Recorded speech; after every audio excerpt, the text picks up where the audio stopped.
Excellence, permettez-moi de commencer cette présentation par cette image qui a impressionné le monde. C'est l'image d'un drone pompier à Dubaï. C'est un drone qui est capable de monter jusqu'à 200 mètres de hauteur, qui peut transporter jusqu'à 1200 litres d'eau pour combattre le feu, les incendies dans les gratte-ciel et les zones difficiles de Dubaï. Et c'est un drone qui est équipé de capteurs thermiques pour pouvoir identifier des zones chaudes, des zones critiques, afin d'intervenir plus efficacement. Cette image a impressionné le monde parce que ça représente une philosophie nouvelle du service public. Celle du service public plus anticipatif, plus rapide, plus intelligent, on dirait même plus technologique, plus sûr, c'est-à-dire des services publics centrés sur la protection de la personne humaine, donc finalement des services publics plus efficaces. Réformer, c'est d'abord, avant tout, transformer la culture même de l'action publique. C'est remplacer l'opacité par la transparence.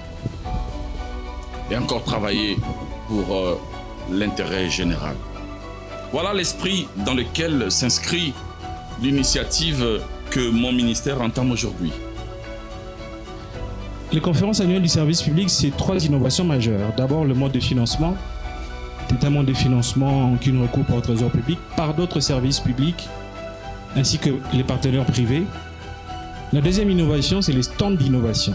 Pour ceux qui ont participé à la première édition, ils ont vu les stands d'innovation à travers lesquels on a pu voir exposer les innovations réalisées par les différents services publics. Et la plus haute autorité nous avait fait l'honneur de visiter les différents stands. La troisième innovation, c'est les prix du service public. Et c'est ce qui nous réunit aujourd'hui. C'est un dossier qui a été porté par son Excellence M. le PM ici présent. L'ambition que les meilleures pratiques doivent être reconnues, l'ambition que l'excellence administrative mérite d'être encouragée, car une administration progresse lorsqu'elle sait identifier ses réussites. Pour ce faire, 5 thématiques majeures structurent cette première édition. Le prix de l'innovation administrative, le prix de la transparence et de la bonne gouvernance, le prix de la qualité du service aux usagers, le prix de la digitalisation des services publics et le prix de l'inclusion dans le service public.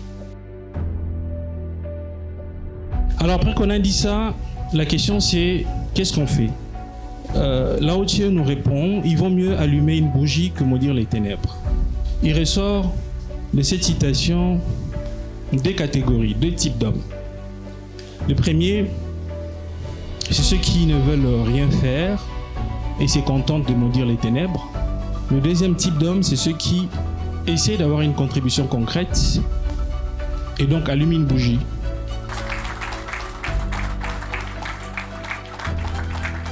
On veut que ces prix soient véritablement des leviers de transformation, des leviers d'émulation qui vont instaurer au sein des services publics une saine compétition. Dans cette perspective, je voudrais donc ici lancer un appel solennel aux secrétaires généraux, aux responsables de services publics, établissements et entreprises publiques, tous les animateurs de notre appareil administratif, de s'approprier de cette initiative. En tant que manager de vos services, mobilisez vos équipes, identifiez vos innovations, documentez vos réformes, valorisez vos résultats et faites rayonner vos expériences. Car derrière chaque bonne pratique administrative, il y a une possibilité de transformation nationale. Sur ce, je déclare officiellement ouvert, en ce jour du 21 mai 2026, l'appel à candidature à la première édition du prix du service public congolais.